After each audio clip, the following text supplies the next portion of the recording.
ಹೊಸದಾಗಿ ಯೂನಿಫಾರ್ಮ್ ಹಾಕೋ ಪ್ರತಿಯೊಬ್ಬ ಪೊಲೀಸ್ ಸ್ಟೋರಿ ಸಾಯಿ ಕುಮಾರ್ ಅನ್ಕೋತಾರೆ. ಅದೇ 4 ದಿನ ಆದ್ಮೇಲೆ ಸಾಧು ಕೋಕಿಲ ಆಗ್ತಾರೆ.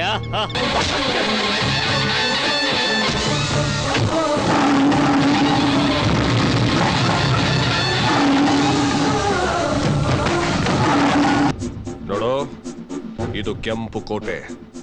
ಇದ್ರ ಒಳಕ್ಕೆ ಬರೋದಕ್ಕೆ ಯಾರಿಗೂ ಸಾಧ್ಯ ಇಲ್ಲ. ಒಂದ್ ವೇಳೆ ಬಂದ್ರು ವಾಪಸ್ ಹೋಗೋದಕ್ಕಾಗಲ್ಲ.